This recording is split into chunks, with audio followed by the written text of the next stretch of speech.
When you want to play me? I'm gonna play you in various ways. You come to the league. Sup guys, CaineLovesCali here, and this is the story of Lenny Cooke, who was known as the best high school prospect in the nation in 2001, ranked ahead of LeBron James, Carmelo Anthony, and Amare Stoudemire. I'm looking to be the next superstar, not the next Kobe Bryant. Lenny Cooke was a 6'6" scoring and rebounding powerhouse that had no weaknesses. He could muscle you in the post and finish at the rim, and he had a knockdown three-point shot. But a number of bad decisions kept Lenny from ever playing a single minute in the NBA. How could the accepted #1 high school basketball player in the nation not even play 1 minute in the NBA? But first, I want to thank you guys for all the channel support recently. The channel just hit 24,000 subscribers. If you are new or been here for some time, thanks for coming through and supporting the videos. Let's see if this video can hit 10,000 likes. It helps my channel grow. No more delay, so let's get right into the story of Lenny Cooke. Lenny Cooke was born in Atlantic City, New Jersey, and was the most dominant player in high school in the years 2000 and 2001. He was recognized across the country and especially in New York City.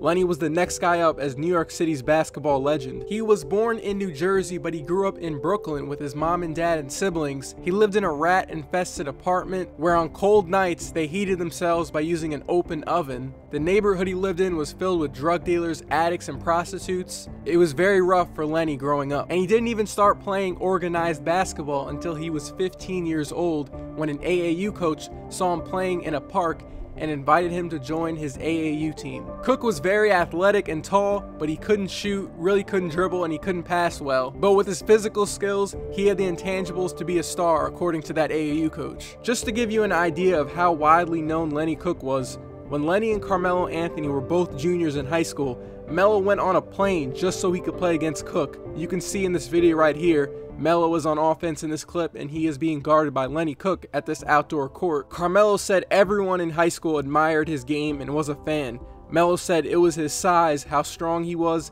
how he could pass the ball and play the point, kind of like Magic I guess. He was really explosive. Joakim Noah grew up in New York City. He was a huge fan of Lenny Cooke and loved going to his games because he was such a dominant force. He said in an interview, "Lenny was really my hero because the way he could dominate a game was unbelievable to me." Lenny was a 6'6" combo guard who could do anything on the court. In his sophomore year, he averaged 30 points and 15 rebounds per game.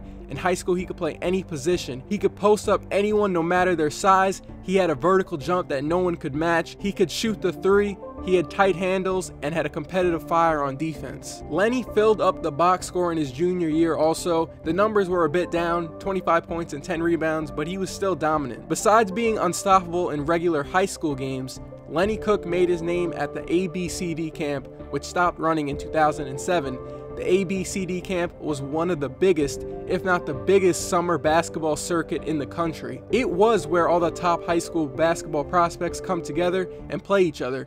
Kobe Bryant, Dwight Howard, Derrick Rose, Kevin Love, Tracy McGrady, Isaiah Thomas, and James Harden are a few of many notable basketball names that have played at the camp. The year before, Lenny Cooke was the camp's MVP, so he was expected by most of the camp to dominate again that year, win the MVP, and the tournament title. In the tournament, Lenny's team beat Carmelo Anthony's team in the semifinals to set up the championship game between him and LeBron James's team. LeBron was well known at the time in 2001, but this was a year before the Sports Illustrated cover, and Lenny was still sitting in the throne. He was the champion and the MVP of the camp and was expected to dominate.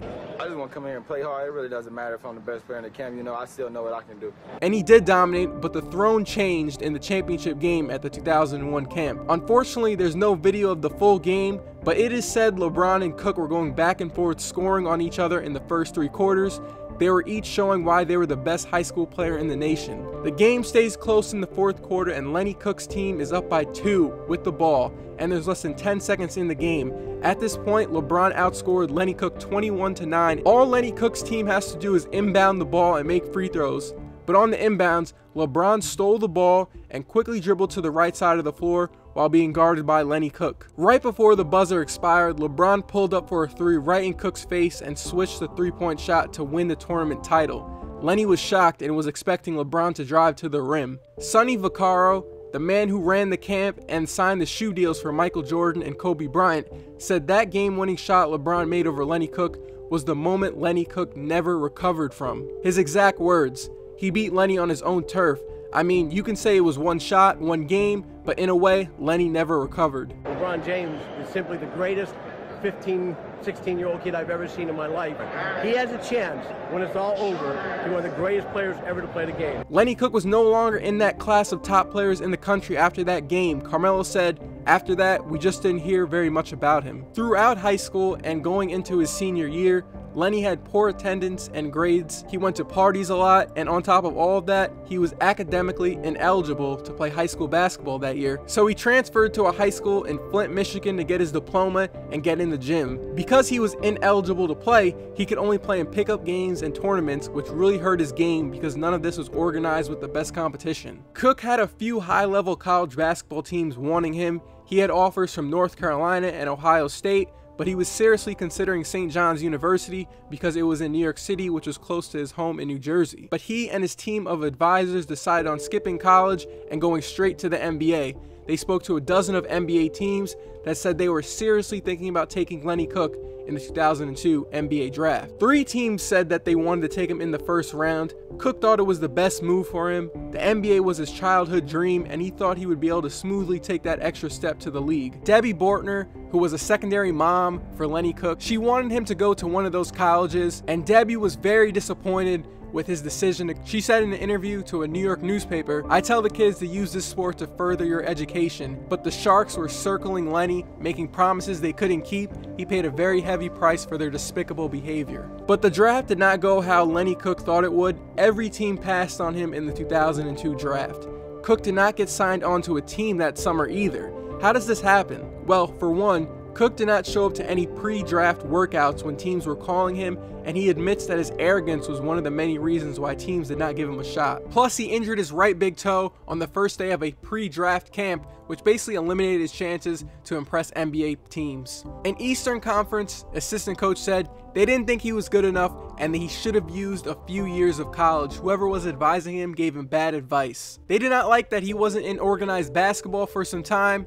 They thought he was too arrogant and he had a suspect outside game. Lenny Cooke had to wait a full year before finally getting a shot in the Summer League with the Boston Celtics, but he did not look good in the small minutes he played, and he looked like a guy who went months without playing organized basketball. Cooke also got a shot with the Seattle Sonics Summer League team, but that did not work out either.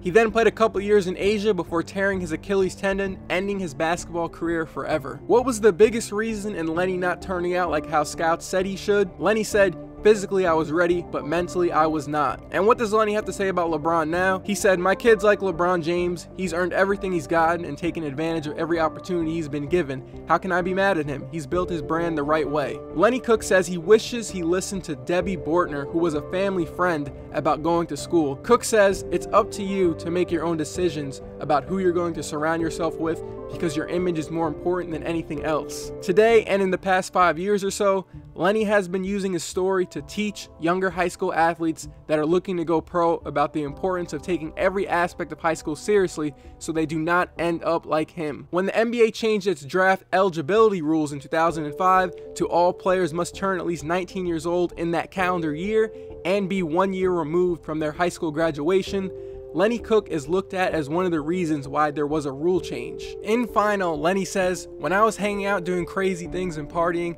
I was 16, 17 years old, and I was hanging out at clubs, and I didn't have no business being in there." And LeBron and Carmelo, they were in bed getting ready for school and getting ready for workouts the next morning before class. And that is the story of Lenny Cooke, the high school player who was once considered the top high school player in the nation. Definitely an interesting but tough story to read and learn about from when he was growing up. He grew up in a very rough neighborhood, and he didn't even start playing basketball until he was 15 years old. So what would have happened if he would have been able to, play basketball, organized basketball since he was like 7, 8 years old? What could he have grown into? And what would have happened if he didn't have those neighborhood leeches telling him, go to the league, because they just wanted money from him. And unfortunately, he believed in his own hype. He thought he would be able to make it to the league very easily, but things did not go as planned.